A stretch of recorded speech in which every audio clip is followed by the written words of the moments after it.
जिस तरीके से एईपीएस का धंधा डाउन होता चला जा रहा है, बिल्कुल वैसे ही आपको टाइम मैनेजमेंट पर थोड़ा सा ध्यान देने की ज़रूरत है। दोस्तों, मेरा नाम है बिलाल खान और आप देख रहे हैं स्मार्ट शॉप। आज की इस वीडियो में हम बात करने वाले हैं कि आप एक एईपीएस संचालक हैं, आप एक सीएसपी हैं किसी भी बैंक के थ्रू।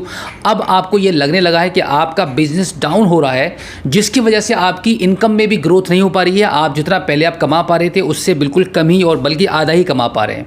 तो आज की इस वीडियो में मैं आपको बताने वाला हूँ कि आप सिर्फ इतने ही बिजनेस पर, जितना बिजनेस अभी आपके सीएसपी पॉइंट पर निकल रहा है, जितने ग्राहक अपना काम कराने के लिए आपके सीएसपी पॉइंट पर, आपके सेंटर पर आ रहे हैं, उतने ही ग्राहकों में आप कैसे ज़्यादा पैसा कमा पाएंगे। इसके लिए आपके लिए ज़रूरी है कि आपको थोड़ा सा फोकस करना पड़ेगा आपके टाइम टेबल पर।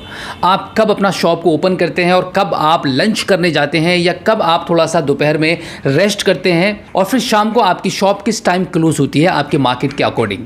आज की इस वीडियो में जो भी डिटेल मैं आपको बताने वाला हूँ, बिल्कुल प्रैक्टिकली बताने वाला हूँ, और जो मेरा पर्सनली एक्सपीरियंस है एक सीएसपी सेंटर को लेकर, एक एईपीएस संचालक पॉइंट को लेकर, वो सारी बातें आज की इस वीडियो में मैं आपको बताने वाला हूं। ये वीडियो बहुत ज़्यादा लंबी होने वाली नहीं है, इस वीडियो को पूरा बने रहिएगा। सबसे पहले हम बात करते हैं कि आप जिस भी कंपनी के एक एईपीएस संचालक हैं, जो भी पोर्टल आप अभी चला रहे हैं, उस पोर्टल के काम करने से आपके ग्राहक आपसे कितने संतुष्ट हैं। जो भी ग्राहक आपके पास आ रहा है, अगर आपका कभी भी मनी ट्रांसफर फेल हो जाता है, आप जो भी निकासी कर रहे होते हैं, उस निकासी के करने पर कभी भी बैलेंस अगर आपका किसी भी ग्राहक का सर्वर में फंसता है, तो आपने उसको कैसे सेटिस्फाई किया है। आपको हमेशा कदम कदम पर यह काम करते हुए एक कोशिश करनी होगी, वो ये है कि आपको कभी भी किसी भी ग्राहक को वन टाइम नहीं सोचना है।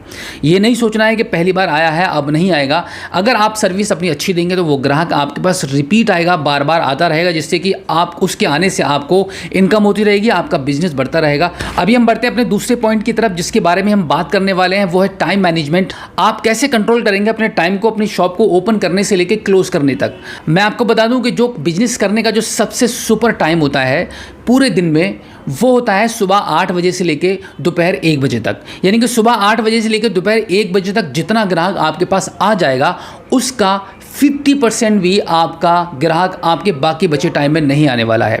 यानी कि 2 बजे से लेके 7 बजे तक, 8 बजे तक, 9 बजे तक, 10 बजे तक, जितने भी टाइम तक आप अपनी शॉप को ओपन रखते हैं अपनी मार्केट के हिसाब से, उतने पीरियड में जितना ग्राहक आपको सुबह 8 बजे से लेकर दोपहर 1 बजे तक आपको मिलेगा काम करने के लिए, पैसा कमाने के लिए, उतना ग्राहक आपको शाम तक बिल्कुल भी नहीं मिलेगा। तो यहाँ पर मैं आपको बता दूँ, यहाँ पर एक बात नोटिस करने वाली ये है कि आपको यहाँ ध्यान ये देना होगा कि मॉर्निंग में आप अपने शॉप को कितने बजे ओपन करते हैं।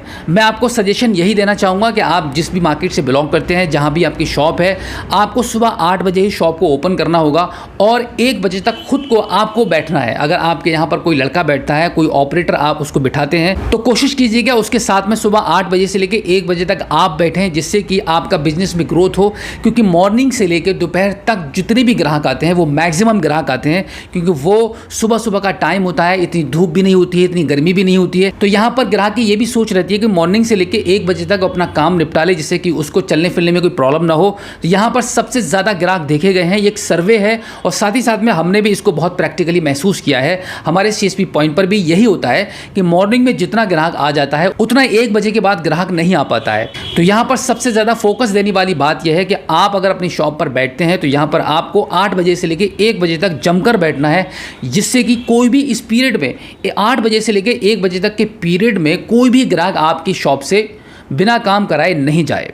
तो यहाँ पर आपको थोड़ा सा ये नोटिस करना होगा कि आपको पूरा वक्त यहाँ देना है। उसके बाद अगर आप लंच करने जाते हैं 1 घंटे के लिए, तो आपका ऑपरेटर, आपकी शॉप पर कोई भी एक लड़का बैठा हुआ होना चाहिए। आपकी शॉप क्लोज नहीं होनी चाहिए, आपका शटर डाउन नहीं होना चाहिए।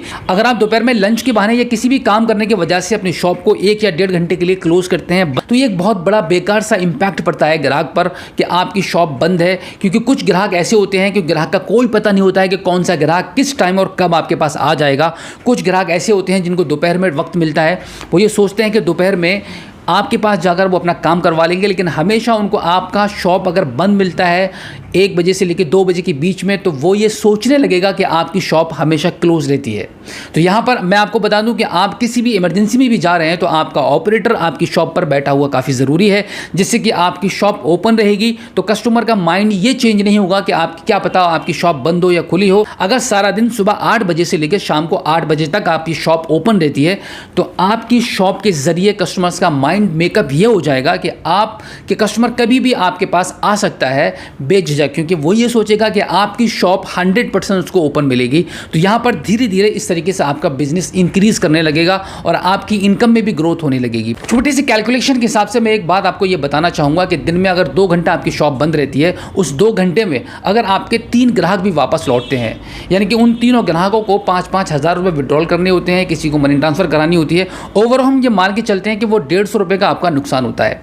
अगर 30 दिन में अगर डेली 150 रुपये का आपका नुकसान हो रहा है, जो कि आपको पता ही नहीं चल रहा है कि आपके पास से ग्राहक लौटकर वापस चले जा रहे हैं और किसी और के यहाँ पर काम करवा रहे हैं, तो एक दिन के अंदर 150 रुपये का आपका लॉस हुआ। इसी तरीके से एक महीने में 30 दिन होते हैं, तो हम इस 30 दिन को 150 से अगर कैलकुलेट करेंगे तो अमाउंट बनता है 4,500 रुपये का, यानी कि एक महीने में आपका बिल्कुल देखते देखते 4,500 रुपये का लॉस हो रहा है। अगर आप इस तरीके से, जिस तरीके से भी आप अभी काम कर रहे हैं, एक महीने में अगर आप 20,000 कमा पा रहे हैं, तो यहाँ पर आपको 25,000 रुपये की इनकम हो सकती थी अगर आप टाइम मैनेजमेंट के साथ में काम करेंगे।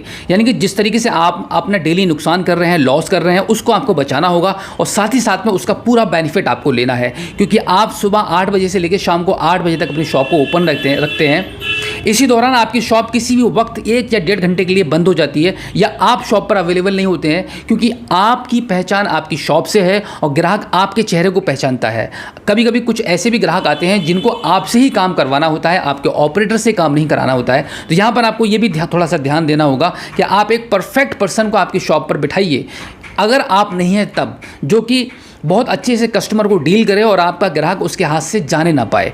तो मेरी छोटी सी कैलकुलेशन के हिसाब से अगर आप काम करेंगे तो आप जहां 20,000 कमा रहे हैं, इतने ही वर्क में, इतने ही कस्टमर फ्लो में, तो आप यहां पर 30,000 रुपये महीना आसानी से कमा सकते हैं। यानी कि 5,000 से लेकर 10,000 रुपये तक का लॉस आपका हर मंथ हो रहा है, जो कि ये लॉस आपकी शॉप पर नहीं होना चाहिए, क्योंकि आप टाइम तो पूरा दे रहे हैं बट सर्विस पूरी प्रोवाइड नहीं करा पा रहे हैं। तो दोस्तों, आज की इस वीडियो में जो जानकारी मैंने आपको दी है वो बिल्कुल प्रैक्टिकली है। आई होप ये वीडियो आपको काफ़ी अच्छी लगी होगी। इसी के साथ मैं आपको एक जानकारी देना चाहूँगा कि अगर आप रॉयनेट के साथ जुड़कर काम करना चाहते हैं और ख़ास तौर से यूपी से बिलोंग करते हैं, तो ऑल ओवर यूपी में हम रॉयनेट के डिस्ट्रीब्यूटर और रिटेलर दोनों बना रहे हैं। आप हमारे डिस्क्रिप्शन में दिए गए कॉन्टैक्ट नंबर पर हमें संपर्क कीजिएगा, हम आपकी पूरी सहायता करेंगे।